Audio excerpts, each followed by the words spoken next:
हाँ, hello students. आज हम गॉस लॉ का चैप्टर स्टार्ट करेंगे। इसमें हम आपको पहले एरिया वेक्टर और फ्लक्स का जो है वो स्टडी करेंगे आप फर्स्ट लेक्चर में। तो पहले आप एरिया वेक्टर हेडिंग डालें। वैसे एरिया आपने 11th में जनरली लिख देते हैं, वो स्केलर क्वांटिटी है, लेकिन इस चैप्टर में जो फिजिकल क्वांटिटी जब हम फ्लक्स को डिफाइन करते हैं तो उसमें एरिया को वेक्टर लेना पड़ता है। ठीक, तो एरिया वेक्टर की तरह ट्रीट करेंगे और बहुत ही सिंपल है। थोड़ा सा ध्यान रखना कि जैसे ये हमारा सरफेस है और ऑब्जर्वर यानी कि हम इसको ऊपर ये सरफेस से देख रहे हैं, तो एरिया का प्लेन तो ये है, लेकिन इसका जो डायरेक्शन होगा वो परपेंडिकुलर टू द सरफेस होगा, यानी कि अपवर्ड होगा। और हम इस ब्लॉक से समझाने की कोशिश करते हैं आपको। जैसे ये ब्लॉक है, इसका ये सरफेस है, तो इसको जब आप देख रहे हैं तो ऑब्जर्वर ऊपर की तरफ है, तो इसका जो डायरेक्शन है वो अपवर्ड होगा, ये मेरे थंब के डायरेक्शन में। प्लेन एरिया का ये है। ठीक, अगर आप ये वाला सरफेस देख रहे हैं तो फिर जो परपेंडिकुलर होगा इस प्लेन के, वो ये होगा एरिया का डायरेक्शन। इधर सरफेस देख रहे हैं तो एरिया का डायरेक्शन इधर होगा। अगर लोअर सरफेस को देख रहे हैं तो एरिया का डायरेक्शन डाउनवर्ड होगा, यानी कि एरिया का जो डायरेक्शन होगा वो परपेंडिकुलर टू द सरफेस होगा हमेशा। ठीक, 90 डिग्री पर। तो जैसे कोई भी मान लीजिए प्लेन, आपका एक्स वाई प्लेन में कोई पेपर है या कोई भी पेपर रखा हुआ है एक्स वाई प्लेन में, तो एरिया का डायरेक्शन जेड में होगा, क्योंकि एक्स वाई के परपेंडिकुलर जेड डायरेक्शन होगा। ठीक, ठीक इसी तरह से अगर कोई सीट आपकी वाई जेड प्लेन में है तो एरिया वेक्टर का डायरेक्शन जो है वो या तो प्लस एक्स की तरफ होगा या माइनस एक्स की तरफ होगा। ठीक, यानी कि उसमें हम यूनिट वेक्टर आई लगाएंगे। तो आप एरिया वेक्टर का मीनिंग समझ गए होंगे। एरिया वेक्टर आप हेडिंग डाल दें और एक बार डायग्राम भी बना देना एरिया वेक्टर डालकर।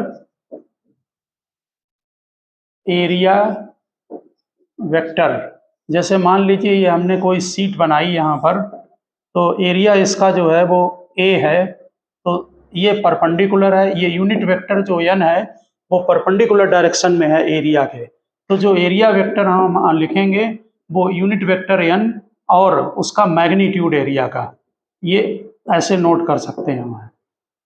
ठीक है, एरिया पर वेक्टर लगा दिया, एन कैप लगा दिया, ये यूनिट वेक्टर हो गया। एन यूनिट वेक्टर है perpendicular to the surface. N लिख दें unit vector perpendicular to surface. ठीक, तो एरिया वेक्टर को ध्यान रखना, ये परपेंडिकुलर टू द सरफेस होगा, इसमें डायरेक्शन जो एरिया का होगा। ठीक, और इसका मैग्नीट्यूड एरिया के इक्वल होगा। तो यहाँ पर केवल एक लाइन नोट कर दें कि direction of area vector is perpendicular to the area. Direction of area vector is perpendicular to the area, यानी जो आप एरिया लेंगे उसके ठीक परपेंडिकुलर होगा। ठीक, अब हम फ्लक्स समझाएंगे। आप हेडिंग डालें फ्लक्स। फ्लक्स जो है वो एक लैटिन वर्ड है, उसका जो मीनिंग होता है वो टू फ्लो होता है, फ्लो।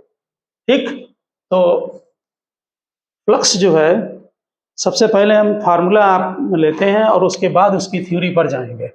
जैसे मान लीजिए आप पहले यहाँ पेपर पर देखें, जैसे मान लो ये कोई सरफेस है, इसका एरिया लेंथ इंटू ब्रेथ होगा, रेक्टेंगुलर सरफेस है।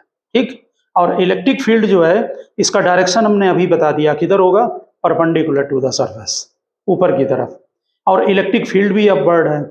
ऐसे में जो फ्लक्स होगा वो इलेक्ट्रिक फील्ड और एरिया दोनों को मल्टीप्लाई कर दो, ये यूनिफॉर्म है प्लेन। ठीक, और प्लेन सरफेस है और इलेक्ट्रिक फील्ड यूनिफॉर्म है। तो पहले हम आपका फार्मूला नोट करते हैं, फिर हम डिफिनीशन पर जाएंगे। ठीक है, तो पहला केस है कि सरफेस प्लेन हो, लिखिए फ्लक्स हेडिंग डालें surface plane and electric field, E पर वेक्टर लगा दें, इलेक्ट्रिक फील्ड यूनिफॉर्म। ठीक, तो यहाँ पर आप ये हमने एरिया ले लिया, ये एरिया ए ले रहे हैं, इसका डायरेक्शन आपको मालूम परपेंडिकुलर अपवर्ड होगा एरिया का, और इलेक्ट्रिक फील्ड भी अपवर्ड है, ये एरिया का वेक्टर भी अपवर्ड है। ऐसे में जो थीटा है, ध्यान रखना प्लेन ये है लेकिन डायरेक्शन परपेंडिकुलर है एरिया का, तो इसमें जो थीटा लेंगे, थीटा मतलब angle between electric field and area, वो आपका theta is equal to 0 degree है। ठीक, electric angle between electric field and area, यहाँ पर जो फ्लक्स होगा वो सीधे ई ए मल्टीप्लाई करते हैं। ठीक, अब आप यहाँ पर सेकंड केस में समझ जाएंगे कि अगर हमारा जो एरिया है आपका वो तो ये परपेंडिकुलर है, ये एरिया वेक्टर, और इलेक्ट्रिक फील्ड इस तरफ है और इसमें एंगल थीटा है। देखिए थीटा एंगल कहाँ से लिया गया है, एरिया के नॉर्मल से। ठीक, जैसे ये हमारा सरफेस है, ये प्लेन है, ये एरिया का डायरेक्शन होगा और इलेक्ट्रिक फील्ड ऐसे एंगल पर है, तो एंगल प्लेन से नहीं लेना है, कहाँ से लेना है, परपेंडिकुलर से। तो ऐसे में जो फ्लक्स है आपका, फार्मूला फ्लक्स को फाई से लिखते हैं, ये फार्मूला होगा ई ए कॉस थीटा। अब आप समझ गए होंगे कि जो फ्लक्स का फार्मूला है वो ई डॉट ए है, क्योंकि डॉट प्रोडक्ट में कॉस थीटा आता है। ठीक, और यहाँ पर वेरीफाई कर लें, थीटा अगर यहाँ 0 डाल दें तो फ्लक्स का जो है वो इलेक्ट्रिक फील्ड इनटू एरिया हो जाएगा। ठीक है ना, और यहाँ पर कॉस थीटा आ गया आप। ठीक, अगर मान लीजिए कोई ये आपका सरफेस है और इलेक्ट्रिक फील्ड का डायरेक्शन ऐसे है, तो यहाँ पर थीटा 90 है, क्योंकि एरिया का डायरेक्शन ये होगा और इलेक्ट्रिक फील्ड का ये, तो थीटा 90 हुआ। ऐसे में कोई फ्लक्स जनरेट नहीं होगा, यानी कि इससे पास नहीं होगा। ठीक है ना, तो फ्लक्स में हम एरिया का परपेंडिकुलर डायरेक्शन से इलेक्ट्रिक फील्ड का डायरेक्शन देखेंगे। ठीक, तीसरे केस में हम ये भी दिखा दे रहे हैं, जैसे मान लीजिए आपका ये एरिया है, डायरेक्शन इसीलिए परपेंडिकुलर दिखा दे रहे हैं, ये एरिया और ये एरिया वेक्टर है, इलेक्ट्रिक फील्ड आपका इस तरफ है, तो यहाँ पर थीटा 90 है, इसमें इलेक्ट्रिक फील्ड 0 होगा। इन जो तीनों ही केस हमने बनाए हैं या जो हमने ये लिया है, इसमें जो है वो सरफेस प्लेन पर है और इलेक्ट्रिक फील्ड जो है वो यूनिफॉर्म है। ठीक है, तो जनरल फार्मूला जो फ्लक्स का बना यूनिफॉर्म फील्ड के लिए वो ये बना phi is equal to E dot ए।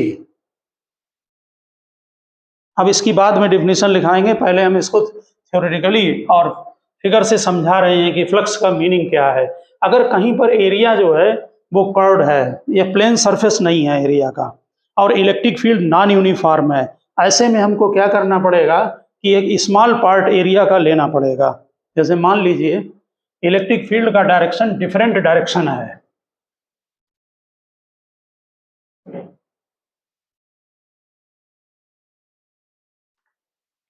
जैसे हमने ये कोई सरफेस बना लिया और इलेक्ट्रिक फील्ड यहाँ पर जो है वो नॉन यूनिफॉर्म है,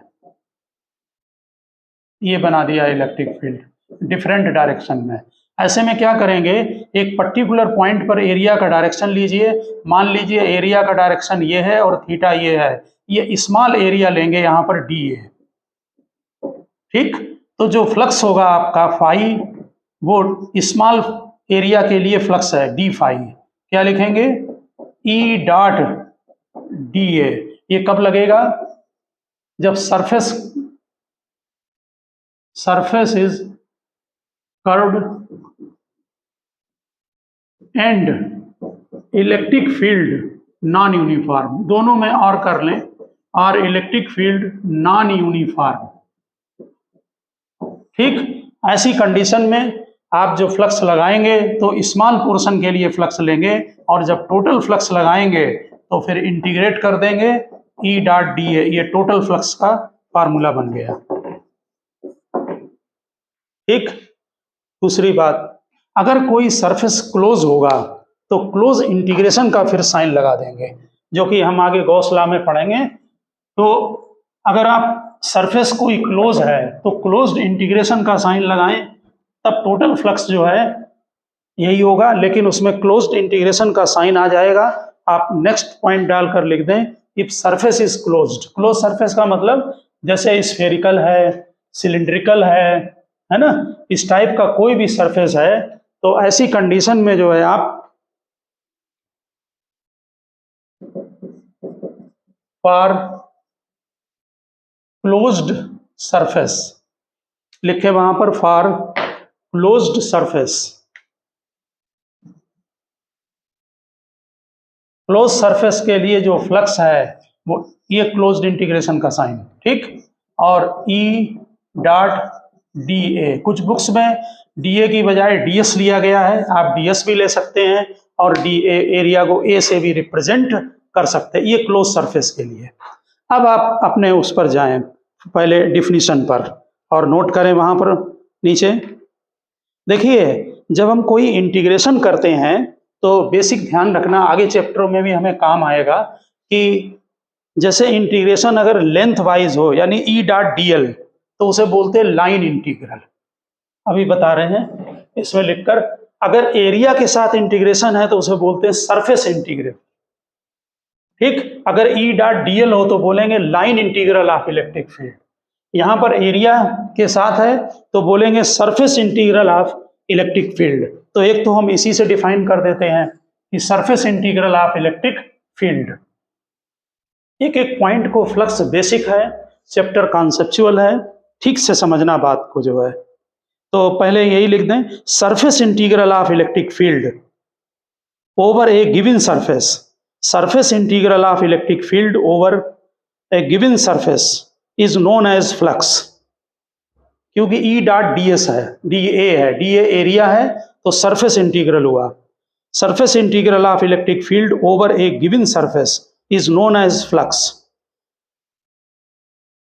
ठीक, दूसरा बात यहां समझने की कोशिश करें कि जब हम इलेक्ट्रिक फील्ड में एरिया को मल्टीप्लाई करते हैं, ठीक, ऐसी इलेक्ट्रिक फील्ड क्या होता है?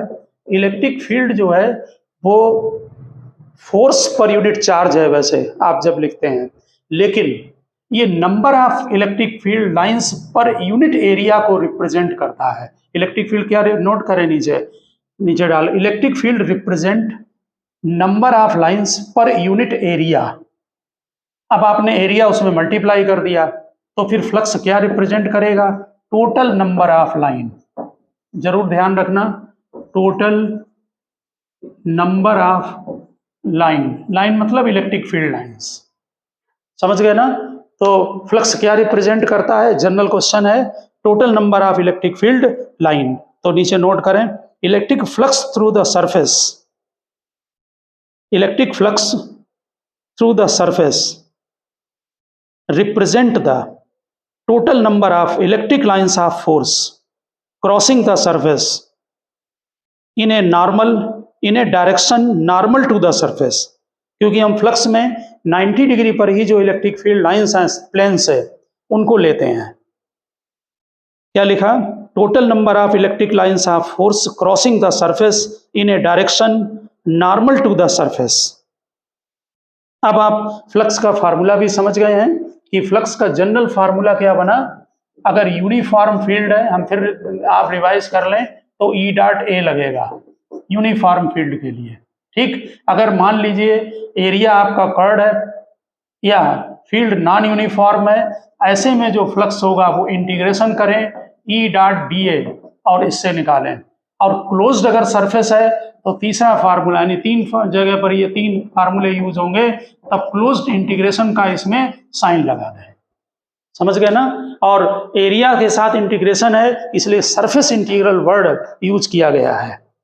ठीक, अब एक पॉइंट जहां पर आप नोट कर रहे हैं, वहां पर एक पॉइंट आप और नोट कर दें कि हमने पहले ही बता दिया, फ्लक्स जो है वो टू फ्लो है। अगर कोई अदर फिजिकल क्वांटिटी, जैसे 11th में हम पढ़ते हैं कि मान लीजिए ये कोई आपका एरिया है, ठीक है, ये एरिया का डायरेक्शन अपवर्ड, ये मैग्नीट्यूड है, और कोई वेलोसिटी वेक्टर इधर जा रहा है, जैसे एयर फ्लो हो रही है। मान लीजिए ये हमारा कोई सरफेस है और एयर ऊपर को फ्लो हो रही है। तो मैकेनिक्स में जो जनरल क्वांटिटी है वेलोसिटी इनटू एरिया, ये v इंटू ए, ठीक, इसका dot product v dot A, ये आपका वॉल्यूम फ्लो रेट रिप्रेजेंट करता है, और एक तरह से ये वहां पर फ्लक्स होता है। ठीक, वॉल्यूम फ्लो रेट क्यों है? ये वेलोसिटी है, वेलोसिटी का यूनिट मीटर पर सेकंड, एरिया मीटर स्क्वायर, तो क्या बना? मीटर क्यूब पर सेकंड। तो ये वॉल्यूम फ्लो रेट है, वॉल्यूम फ्लो रेट। यहां पर इससे इसका कंपैरिजन किया जाता है। तो वेलोसिटी वेक्टर भी हो सकता है, ये एयर फ्लो भी हो सकती है, वाटर या लिक्विड फ्लो हो सकता है, एयर फ्लो है velocity, air flow velocity v दी हुई है, समझ गए ना। तो अदर क्वांटिटी के लिए भी यूज करते हैं, यहां पर हम इलेक्ट्रिकल के लिए यूज कर रहे हैं। एयर स्ट्रीम है या कोई वाटर का, जैसे वाटर फ्लो हो रहा है, लिक्विड फ्लो हो रहा है, तो वहां पर भी हम इसका यूज करते हैं। तो आप फ्लक्स का जनरल मीनिंग समझ गए होंगे। क्लोज सरफेस के लिए समझ गए कि फ्लक्स का क्या होगा फार्मूला, और यूनिफॉर्म और नॉन यूनिफॉर्म के लिए, दोनों के लिए समझ गए आप। ठीक, नीचे एक पॉइंट नोट करें, it is real scalar physical quantity. जो फ्लक्स है वो स्केलर क्वांटिटी है, it is a real scalar physical quantity. अब जरा यूनिट पर ध्यान दे लें। जो इसकी यूनिट है, इसमें इलेक्ट्रिक फील्ड में एरिया को मल्टीप्लाई किया गया है। तो इलेक्ट्रिक फील्ड की यूनिट आपको मालूम है, इलेक्ट्रिक फील्ड क्या होता है, फोर्स पर यूनिट चार्ज। एक बेसिक फार्मूला जरूर लर्न रखें, कि कोई फार्मूला पूछे कि भाई फील्ड क्या है इलेक्ट्रिक, तो force per unit charge. Flux क्या है, इलेक्ट्रिक फील्ड इनटू एरिया, या क्या है, number of line, total number of line crossing the area. ठीक है ना, total number of line crossing the area. तो यहां पर यूनिट पर जाते हैं। यूनिट जो है आपकी, यूनिट्स, तो फ्लक्स फाई है electric field into area. Electric field क्या होता है, फोर्स पर यूनिट चार्ज, और ये एरिया। तो फोर्स की यूनिट न्यूटन, मीटर स्क्वायर और कूलाम, एक तो यही बन गई। ठीक है ना। दूसरा यूनिट यहाँ पर न्यूटन इनटू मीटर, मीटर को अलग कर रहे हैं, और कूलाम अलग। न्यूटन मीटर वर्क डन की यूनिट होती है। ठीक है ना। तो वर्क डन, वर्क अपान, और ये चार्ज है। कूलाम किसकी यूनिट है, चार्ज की, मीटर अलग रख रहे हैं। Work done per unit charge, इसे पोटेंशियल बोलते हैं, अगले चैप्टर में है, फिलहाल आप लर्न कर लें। तो दूसरी यूनिट वोल्ट मीटर हो गई। पूरा लिख दिया हमने, और लर्न रखना, वोल्ट मीटर बोर्ड में पूछ देते हैं, लेकिन इलेक्ट्रिक फ्लक्स की है, मैग्नेटिक फ्लक्स नहीं। तो एक यूनिट ये भी हो गई, और दो यूनिट हमने आपको लिखा दी हैं, दोनों ध्यान रखना। फ्लक्स मैक्सिमम कब होगा, जब थीटा 0 होगा। थीटा किसके बीच में, angle, electric field and area, इसमें फ्लक्स मैक्सिमम होगा जब पूरा ये फ्लक्स पास होगा, ऐसे। ठीक। दूसरी बात ये देखें ध्यान से, ये प्लेन है, एरिया का डायरेक्शन किधर है, अपवर्ड। तो अगर इलेक्ट्रिक फील्ड भी अपवर्ड है, तो ये आपका आउटगोइंग फ्लक्स है, और ये इनकमिंग है, अंदर की तरफ जा रहा है, इनकमिंग। इनकमिंग फ्लक्स में थीटा 180 होगा, तो उसमें फ्लक्स नेगेटिव होगा। आउटगोइंग फ्लक्स में थीटा 0 होगा, ये बाहर निकल रहा फ्लक्स। ठीक, तो फ्लक्स पॉजिटिव होगा। तो लिख दें, outgoing flux is taken as positive, incoming flux is taken as negative. Outgoing flux is taken as positive, incoming flux is taken as negative. वैसे भी डॉट प्रोडक्ट है, डॉट प्रोडक्ट अगर फर्स्ट क्वाड्रेंट में होगा तो पॉजिटिव होगा, अगर second quadrant में है तो कॉस थीटा की वैल्यू जो है वो सेकंड क्वाड्रेंट में नेगेटिव होती है, इसलिए वो ऑटोमेटिक आप माइनस आ जाएगा। ठीक है ना। अब आप एक पॉइंट पर ध्यान दें, मान लीजिए यहां पर, अब हम इसके फ्लक्स को आप समझा रहे हैं एग्जाम्पल से अलग अलग। ये यूनिफॉर्म इलेक्ट्रिक फील्ड है, ओके।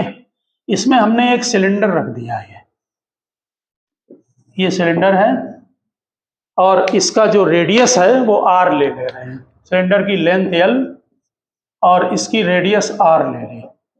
इसमें 3 सरफेस हैं, एक ये प्लेन सरफेस है ये वाला, और एक कर्ड सरफेस, पेन की तरह है, ये पेन ऐसे रख दिया। तो ये देखिए कर्ड सरफेस, और ये प्लेन सरफेस, और ये वाला सरफेस प्लेन। तो इलेक्ट्रिक फील्ड किधर है, राइट को। तो ये फर्स्ट फेस है, ये सेकंड फेस, और एक कर्ड फेस अलग ले रहे हैं, प्लेन वाला, ये थर्ड फेस कर्ड वाला। ठीक, तो पहला फेस देखें फर्स्ट फेस के लिए, I1। देखिए इलेक्ट्रिक फील्ड किधर है, राइट को। इसका एरिया का डायरेक्शन किधर होगा, हम इसको इधर से देख रहे हैं, तो एरिया का डायरेक्शन ये होगा, यूनिट वेक्टर एरिया का। तो इसके लिए थीटा कितना है, 180, क्योंकि इलेक्ट्रिक फील्ड राइट को है और एरिया लेफ्ट को है। तो for face 1, for face 1 theta is equal to 180। ठीक, यहां से देख लें ये चीज क्योंकि इलेक्ट्रिक फील्ड का डायरेक्शन उधर है और एरिया का डायरेक्शन, ये फील्ड अंदर की तरफ जा रहा है, ये इनकमिंग है, ठीक। तो flux phi is equal to electric field into area cos 180, यानी माइनस ई और एरिया की वैल्यू डाल दें पाई आर स्क्वायर। ये हमने स्मॉल आर लिया है, कोई बात नहीं। इसी तरह से फॉर राइट फेस, वो लेफ्ट फेस था, for right face, right face में ये वाला, इसमें एरिया का डायरेक्शन इधर होगा और फील्ड भी इधर है, तो थीटा कितना है 0 डिग्री। तो इलेक्ट्रिक फील्ड हो जाएगा फ्लक्स हो जाएगा E into pi r square, क्योंकि cos 0 1 होता है। और फिर कर्ड सरफेस के लिए, फॉर कर्ड सरफेस, ये वाला, इसके लिए थीटा 90 ऐसे रखा है। देखिए इसमें एरिया का डायरेक्शन ये अपवर्ड, तो एरिया का डायरेक्शन ये हुआ, ठीक। कितना है यहाँ पर थीटा, ये थर्ड फेस है, ये 90 है। तो कर्ड सरफेस के लिए जो थीटा है वो 90 है, cos 90 0 होता है, इसलिए फ्लक्स 0। नेट फ्लक्स कितना हो गया, वो भी पॉजिटिव और ये निगेटिव, यानी नेट फ्लक्स 0 है, नेट फ्लक्स 0। आगे चल के हम, ये क्लोज सरफेस है, तो कल जब लेक्चर होगा गॉस लॉ का, उसमें किसी क्लोज सरफेस से जो नेट फ्लक्स होता है वो Q/ε0 के इक्वल होता है, ये कल कराएंगे। तो यहाँ पर जब नेट फ्लक्स 0 है तो चार्ज भी 0 है, क्योंकि इसके अंदर कोई चार्ज इनक्लोज्ड नहीं है। तो समझ में आ गई होगी बात आपको कि अगर कोई सरफेस रखा हुआ है क्लोज, तो कैसे हम हर सरफेस पर फ्लक्स का कैलकुलेशन करेंगे और फिर नेट फ्लक्स कैसे निकालेंगे, उनको हम ऐड कर देंगे। इसमें इलेक्ट्रिक फील्ड आपका यूनिफॉर्म था और आपने सरफेस को जो इजी जहां था उसे 3 पार्ट में डिवाइड कर लिया था। समझ गए होंगे बात। अब जरा हम एक क्वेश्चन और लेते हैं। आप लोग इसमें एक क्यूब को बनाएं। बहुत सारे क्वेश्चन दिए रहते हैं बुक्स में फ्लक्स कैलकुलेशन के, और फ्लक्स का जो टॉपिक है आपका गॉस लॉ का, वो कॉन्सेप्चुअल टॉपिक है। तो जैसे ये क्यूब बनाया आप यहाँ पर, ये हमने क्यूब लिया है,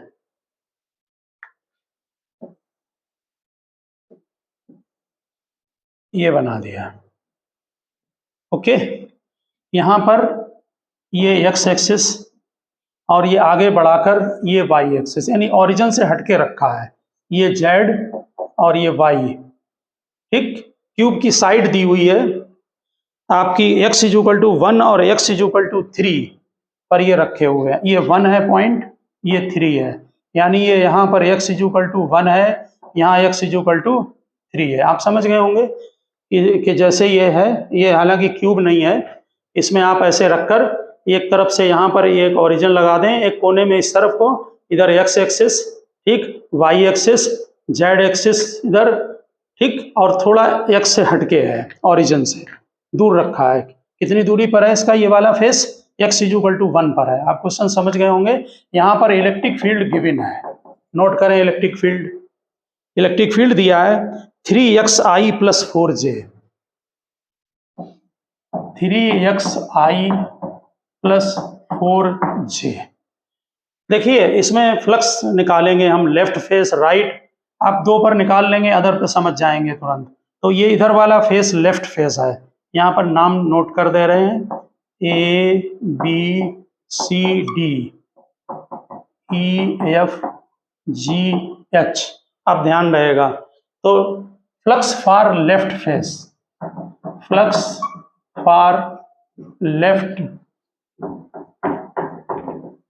फेस, तो लेफ्ट फेस कौन सा है, नाम भी लिख लें, A B C D, ठीक, ये वाला A B C D left face के लिए, ठीक। अब जरा चेक करें, इसका x1 यहाँ पर है, 3 यहाँ है, इसकी मतलब इसकी साइड कितनी होगी 2 मीटर, ठीक, मीटर में है, लेंथ यहाँ मीटर लिख दे रहे हैं। इलेक्ट्रिक फील्ड आपको गिवन है, ठीक है।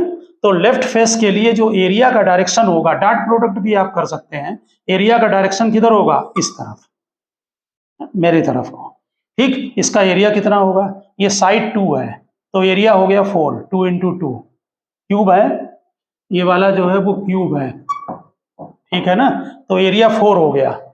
ठीक, अब आप चाहें तो डॉट प्रोडक्ट कर लें और चाहे वैसे। देखिए एरिया वेक्टर 4, अब जरा आई जे के लगवाएं, इसका डायरेक्शन -x की तरफ, उधर +x इधर -x, तो -4i, ये समझ गए होंगे। इलेक्ट्रिक फील्ड इस फेस के लिए x कांस्टेंट है पूरे फेस के लिए, क्योंकि x यहाँ कितना है 1, तो यहाँ पर x = 1 पुटअप करें तो कितना होगा इलेक्ट्रिक फील्ड 3i + 4j, यहाँ पर x = 1 है, हमने ब्रैकेट में लिख दिया, और फ्लक्स होगा इलेक्ट्रिक फील्ड और एरिया का डॉट प्रोडक्ट। तो डॉट प्रोडक्ट आप कर दें, i डॉट i 1 होगा, i डॉट j 0 होगा, तो -12 वोल्ट मीटर। जो यूनिट आपको ध्यान रहे वो नोट कर दें, ये फ्लक्स आ गया आपका, ठीक है ना। इसी तरह से हमने ये लेफ्ट फेस के लिए निकाला है, ठीक है ना, लेफ्ट फेस के लिए। ठीक इसी तरह से आप राइट फेस पर भी निकाल सकते हैं। देखिए ये वाला राइट फेस है, फ्लक्स फॉर राइट फेस, कौन सा है राइट फेस, नाम लिखें EFGH, ये वाला EFGH। अब की बार एरिया तो वही 4 रहेगा, लेकिन डायरेक्शन ऑब्जर्वर अब इधर है, तो किधर होगा राइट को, इसके मतलब आई लगाएंगे, तो एरिया वेक्टर में होगा 4i, अब पॉजिटिव होगा 4i। ठीक, अब जब फ्लक्स लेंगे तो इलेक्ट्रिक फील्ड भी लेना पड़ेगा, क्योंकि x की वैल्यू चेंज हो गई। अब यहाँ पर x कितना है चेक करो, यहाँ पर x 3 है, तो इसमें 3 डाल दें, तो कितना हो जाएगा 3 3 जा 9, 9i + 4j, 9i + 4j, ये बन गया देखिए आपका फील्ड। अब डॉट प्रोडक्ट कर दें, ठीक, इलेक्ट्रिक फील्ड में एरिया का डॉट प्रोडक्ट, तो डॉट प्रोडक्ट ध्यान रखने, i dot i 1, i dot j 0, तो 9 4 जा 36 वोल्ट मीटर। ये देखिए बन गया आपका इसके लिए राइट फेस के लिए। अब जरा टॉप फेस भी देख लें, टॉप फेस में जो एरिया का डायरेक्शन है वो जे की तरफ होगा, ऊपर की तरफ। ठीक, एरिया आपका यहाँ पर ध्यान दें, जो टॉप वाला फेस है इलेक्ट्रिक फील्ड यहाँ पर इधर को जा रहा है, इसमें x जो है वो कांस्टेंट नहीं है टॉप फेस में, है ना, यहाँ पर x 1 है और यहाँ पर x 3 है, तो x के टर्म में चला जाएगा आंसर। यहाँ पर जो लेफ्ट और राइट फेस के लिए जब आप निकालेंगे तो यहाँ पर प्रॉब्लम नहीं आएगी, समझ गए होंगे ना बात को। ठीक, और यहाँ पर आई और जे, हालांकि एक चीज ध्यान देना, टॉप फेस के लिए जो एरिया का डायरेक्शन है वो जे है। ठीक, अगर आप निकालते हैं, यहाँ पर निकालते हैं टॉप फेस के लिए, जरा टॉप है फेस, बॉटम फेस है, टॉप फेस का जरा बोले क्या है ना, हाँ top face CDHG, top face है CDHG। ठीक है, तो टॉप फेस के लिए एरिया, एरिया का डायरेक्शन ध्यान दें वो y की तरफ होगा, परपेंडिकुलर आपका डायरेक्शन, तो for top face area vector 4j, यहाँ एक ये बन गया कि i डॉट j 0 हो गया, इसलिए x पर डिपेंड ही नहीं करेगा, तो flux phi = E dot a जब करेंगे तो i डॉट j 0 होता है और j डॉट j 1, तो ये 16 आ जाएगा आपका वोल्ट मीटर। समझ में आ गया होगा आपके, इजीली आप कैलकुलेशन जो है वो कर सकते हैं, ठीक है ना। और x वहाँ पर जो है वो राइट फेस में आएगा ही नहीं वहाँ, क्योंकि वो चीज़ वहाँ पर टर्म ही कैंसिल हो गया है। ठीक, अब जरा एक और क्वेश्चन आप नोट करें, आज हम ये फ्लक्स का समझाकर और फिर कल हम इसका गॉस लॉ स्टार्ट करेंगे। गॉस लॉ केवल क्लोज सरफेस के लिए होता है, केवल क्लोज सरफेस के लिए। देखिए जरा क्वेश्चन नोट करें, लिखें इलेक्ट्रिक फील्ड गिवन है 3 × 10⁻³ इलेक्ट्रिक फील्ड 3 × 10⁻³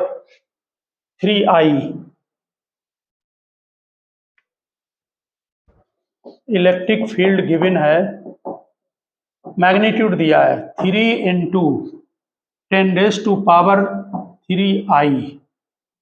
न्यूटन पर कूलाम। देखें 3 × 10⁻³ यूनिट वेक्टर I न्यूटन पर coulomb. Okay, calculate flux through the surface of area, surface of area, area दिया है मैग्नीट्यूड 10⁻⁻² मीटर स्क्वायर। साइड दी हो तो स्क्वायर कर लेना।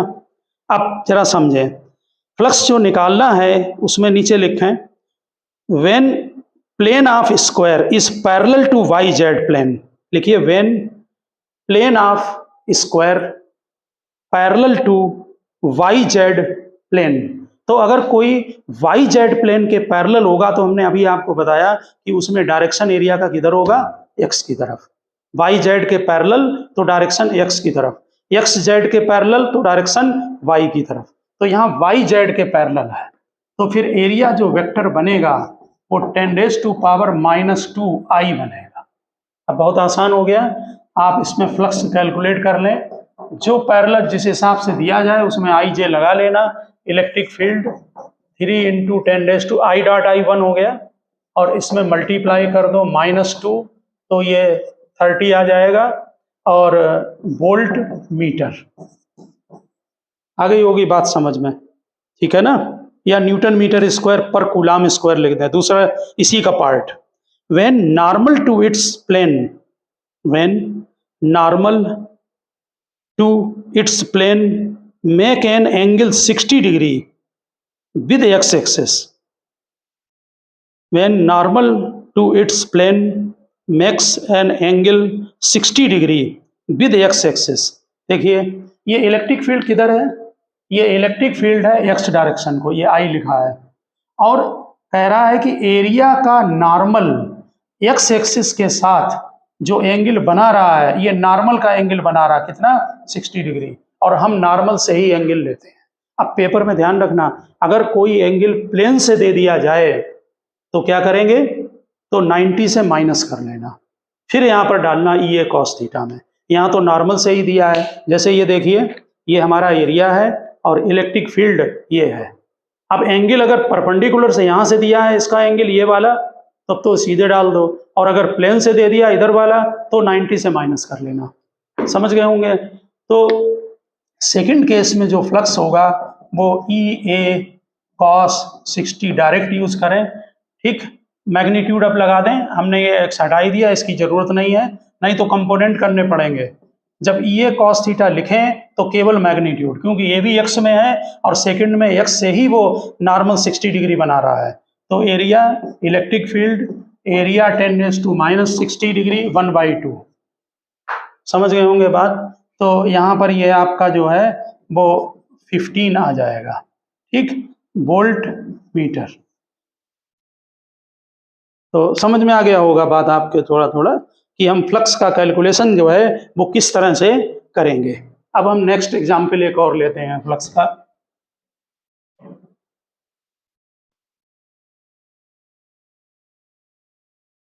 ये क्वेश्चन ध्यान रखना कि एरिया प्लेन से दिया गया है या नॉर्मल से दिया गया है। हम EA cos थीटा में जो थीटा डालेंगे वो इलेक्ट्रिक फील्ड और एरिया के बीच में जो एंगल है उसमें एरिया के नॉर्मल से एंगल दिया होना चाहिए। बोर्ड में या किसी भी एग्जाम में आप मिस्टेक नहीं करना, ओके। तो अब आप जरा नेक्स्ट इसमें क्वेश्चन जो है वो नोट करें। एक जो इलेक्ट्रिक आपको फ्लक्स दिया गया है, यहाँ हम नोट कराते, यहाँ पर एक आपको सिलेंडर दिया गया है। ये जो हमने अभी क्यूब वाला क्वेश्चन दिया था उसमें इलेक्ट्रिक फील्ड के बहुत सारे डायरेक्शन दे रखते हैं क्वेश्चन में अलग अलग। ये सिलेंडर रखा हुआ है आपका, ठीक से लगाना क्वेश्चन को जरा। ये सिलेंडर रखा, इसके सेंटर से ये एक्स एक्सिस, ये वाई एक्सिस है, ठीक। बनाए डायग्राम मेरे साथ। सिलेंडर दिया, इसमें जो इलेक्ट्रिक फील्ड है वो 200I x ग्रेटर देन 0 के लिए यहाँ ओरिजिन है, इधर नेचुरल है -x होगा। देखिए x ग्रेटर देन 0 के लिए जो इलेक्ट्रिक फील्ड है वो 200 आई न्यूटन पर कूलाम है, और x लेस देन 0 के लिए जो इलेक्ट्रिक फील्ड आपका है वो -200 आई न्यूटन पर कूलाम। इसका मीनिंग समझें। इसका मीनिंग ये है कि अगर x ग्रेटर देन 0 इधर होगा ओरिजिन के, जब इस तरफ का पोर्शन हम देखते हैं तो जो इलेक्ट्रिक फील्ड है वो I यानी x एक्सिस को है, और जब हम इधर से देख रहे हैं क्योंकि ये पोर्शन यहाँ से इधर नेगेटिव पर होगा x लेस देन 0, ठीक, तो यहाँ पर इलेक्ट्रिक फील्ड का डायरेक्शन इधर ही है। इसका मतलब इस वाले सरफेस के लिए एरिया का डायरेक्शन ये होगा और इलेक्ट्रिक फील्ड का डायरेक्शन भी यही है, क्योंकि जनरली क्वेश्चन में इलेक्ट्रिक फील्ड एक जैसा देते हैं, ठीक। तो यहाँ थीटा कितना है 0, और बिल्कुल ठीक इस फेस पर इलेक्ट्रिक फील्ड का डायरेक्शन इधर है और एरिया का डायरेक्शन भी इधर ही है। इसका मतलब इसके लिए भी थीटा 0 है। कर्ड सरफेस के लिए थीटा 90 हो जाएगा क्योंकि इलेक्ट्रिक फील्ड दोनों साइड हैं, और कर्ड सरफेस में आपका एरिया का डायरेक्शन परपेंडिकुलर टू सरफेस होगा ऐसे, और फील्ड है हॉरिजॉन्टल में ऐसे, तो थीटा 90 हर जगह पर थीटा 90 होगा, ठीक है ना। अब आप यहाँ पर वो भी नोट कर लें, यहाँ पर x की वैल्यू दी है, मैं रेडियस 5 सेंटीमीटर है और x की वैल्यू यहाँ पर जो दी गई है वो +10 है सेंटीमीटर में, यहाँ -10 सेंटीमीटर है, और इसका जो रेडियस है वो 5 सेंटीमीटर है। इससे हम एरिया निकाल लेंगे रेडियस से, एरिया कितना होगा πr², क्योंकि रेडियस आपका गिवन है। अब हम left face right face, left face को सीधे एल लिख दिया यहाँ φn, ठीक। तो क्या करें, इलेक्ट्रिक फील्ड ई ए कॉस थीटा, इलेक्ट्रिक फील्ड 200, अब आई की जरूरत नहीं है, अगर आई लगाएंगे माइनस आई मिलके डॉट आई 1 हो जाएगा। मैग्नीट्यूड ले रहे हैं सीधे ई ए कॉस थीटा, जब ई ए कॉस थीटा लगाएं तो मैग्नीट्यूड रखना, उसमें यूनिट वेक्टर का यूज ना करें, डॉट प्रोडक्ट करें तो फिर यूनिट वेक्टर लगाएं। तो इलेक्ट्रिक फील्ड कितना है उस तरफ 200, और एरिया किधर होगा πr², r 5 सेंटीमीटर यानी 0.05 का होल स्क्वायर। ये वैल्यू आप नोट कर लें, ये आपका आ रही है 1.57 न्यूटन मीटर स्क्वायर पर कूलाम स्क्वायर, ये भी यूनिट है लेफ्ट फेस के लिए फ्लक्स। बिल्कुल इसी तरह से राइट फेस का फ्लक्स भी इतना ही होगा क्योंकि सेम एरिया है, थीटा यहाँ पर भी 0 है, यहाँ पर थीटा 0 डालेंगे और cos 0 1 होता है। राइट फेस के लिए भी थीटा 0 डाल दें तो यहाँ पर electric field into area cos 0, ये भी आपका 1.57 न्यूटन मीटर स्क्वायर पर कूलाम स्क्वायर आया। अब टोटल फ्लक्स, हाँ कर्ड सरफेस के लिए फ्लक्स 0 होगा, कर्ड सरफेस के लिए फ्लक्स 0 क्यों होगा, क्योंकि थीटा 90 है, ठीक। इलेक्ट्रिक फील्ड x के डायरेक्शन में है और ये 90 डिग्री पर आएगा, तो टोटल फ्लक्स इनका डबल कर दें, इसका 3.14 न्यूटन मीटर स्क्वायर पर कूलाम स्क्वायर। बहुत अच्छा क्वेश्चन है। और एक बात थोड़ा आगे की है वो ध्यान रखना कि जो गॉस लॉ होता है हमने अभी बताया था, अगर इसमें पूछ दें कि अंदर टोटल चार्ज बताएं कितना है इनक्लोज्ड, तो ध्यान रखना जरा कि टोटल जो फ्लक्स होता है, यहाँ नोट कर लें, टोटल फ्लक्स वो कल पढ़ाएंगे, टोटल फ्लक्स होता है Q/ε0। तो अगर चार्ज पूछा जाए अंदर कितना है तो फ्लक्स में कितना है, फ्लक्स 3.14, उसमें ε0 मल्टीप्लाई कर दीजिए, ये आपका टोटल चार्ज आ जाएगा। ε0 की वैल्यू आपको मालूम होगी 8.854 इंटू 10⁻⁻12, ठीक। तो ये 2.78 इंटू 10⁻⁻11 आ रहा है, 2.78 इंटू 10⁻⁻11 कूलाम। समझ में आ गई होगी बात थोड़ा कि हम फ्लक्स का कैलकुलेशन कैसे करेंगे, ठीक। कोई भी क्वेश्चन किसी भी टाइप का आ जाए जिसमें ये सिलेंड्रिकल सरफेस दिया हो, इलेक्ट्रिक फील्ड दिया हो, है ना, जैसे हम एक छोटा सा 5 मिनट्स में और लेते हैं एग्जाम्पल।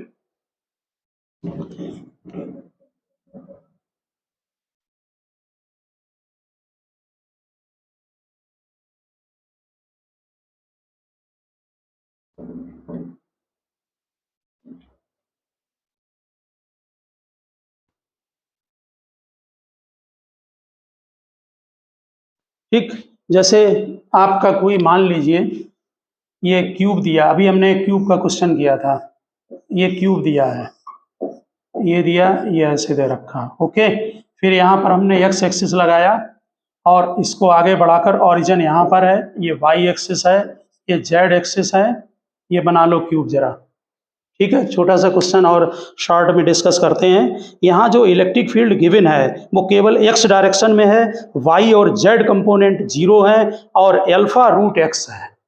यहाँ जो इलेक्ट्रिक फील्ड गिवन है वो केवल एक्स में है, alpha x power 1/2, alpha is equal to a given है। तो ये कितना हो गया, इलेक्ट्रिक फील्ड एक्स डायरेक्शन में ए रूट एक्स। ये यहाँ पर जो वैल्यू दी गई है वो एक्स इज इक्वल टू ए है और ये x is equal to 2a है। तो साइड कितना हो गया, ए हो गया साइड, इसमें माइनस कर दिया है, ठीक। ये हमारा लेफ्ट फेस होगा और ये हमारा राइट फेस होगा। और दोनों component y component electric field के और z वो 0 है या गिवन नहीं है क्वेश्चन में। इसका मतलब यहाँ केवल x कंपोनेंट है, ओके। अब यहाँ पर a की वैल्यू हालांकि इन्होंने दे रखी है बाद में, a जो है वो 0.1 मीटर है, वो बाद में आप डाल सकते हैं अगर वैल्यू गिवन है, उसका कोई टेंशन नहीं है। तो लेफ्ट फेस में यहाँ पर देखें इलेक्ट्रिक फील्ड एक्स डायरेक्शन को है, इसमें एरिया का डायरेक्शन लेफ्ट फेस के लिए इधर होगा और इलेक्ट्रिक फील्ड जो है वो राइट में है, ये एरिया का डायरेक्शन है। तो थीटा कितना है, 180। तो फ्लक्स लेफ्ट फेस के लिए 180 लगेगा। इलेक्ट्रिक फील्ड का एक्स कंपोनेंट, अल्फा की जगह हम ए पुटअप कर रहे हैं, ओके। पहले फार्मूला लिख दें, ई ए कॉस, यहाँ पर चेक करें डायरेक्शन अपोजिट, इसलिए कॉस 180। अब इलेक्ट्रिक फील्ड देखें, अल्फा की जगह ए नोट करें, एक्स भी यहाँ ए है, तो ए रूट ए, ये बन गया इलेक्ट्रिक फील्ड। एरिया कितना होगा इसका, ए स्क्वायर, एरिया ए स्क्वायर और बाकी कॉस 180 -1, ठीक।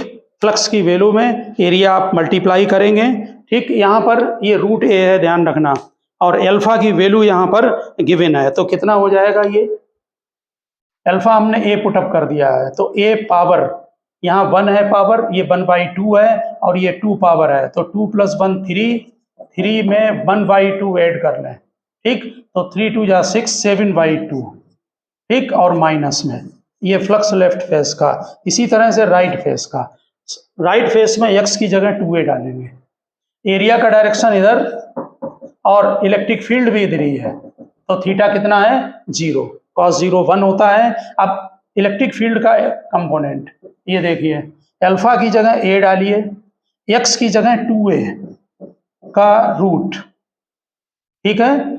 और एरिया आपका a स्क्वायर होगा, एरिया a स्क्वायर और cos 0 1 हो जाएगा, तो बाकी पावर सेम रहेगी, खाली √2 अलग हो गया, तो √2a पावर 7/2, ये फ्लक्स आ गया राइट फेस का, समझ गए ना। अब अगर आप इसको नेट निकाल, अदर फेस पे 0 जाएगा, क्यों, टॉप फेस में एरिया का डायरेक्शन किधर होगा, ऊपर की तरफ, यानी जे लगेगा, और वहां पर आई है कंपोनेंट, ये सब 90 डिग्री पर है। इलेक्ट्रिक फील्ड किधर है, एक्स में, एरिया किधर है, वाई में। जो ये फ्रंट और बैक फेस होंगे इनमें एरिया का डायरेक्शन जेड की तरफ होगा, के, वो भी 90 होगा। इसका मतलब टोटल जो फ्लक्स होगा वो केवल लेफ्ट और राइट में ही निकलेगा नेट फ्लक्स, वो इसमें से माइनस कर दें, तो √2 - 1a पावर 7/2, ये बन गया आपका नेट फ्लक्स। अगर a की वैल्यू गिवन है तो आप वहां डाल सकते हैं, जैसे क्वेश्चन में 0.1 दिया हुआ है तो आप वहां पर कैलकुलेट कर सकते हैं वैल्यू को, ठीक है ना। इसी तरह से अगर नेट फ्लक्स निकालने के बाद आपको चार्ज पूछा जाए तो नेट फ्लक्स = Q/ε0, ठीक है। तो ओके स्टूडेंट, आज हमने आपको फ्लक्स डिटेल में डिस्कस कर दिया है। आप ठीक से थ्योरी को बेसिक समझना, जिससे गॉस लॉ में प्रॉब्लम ना आए। ओके, मिलते हैं नेक्स्ट लेक्चर में।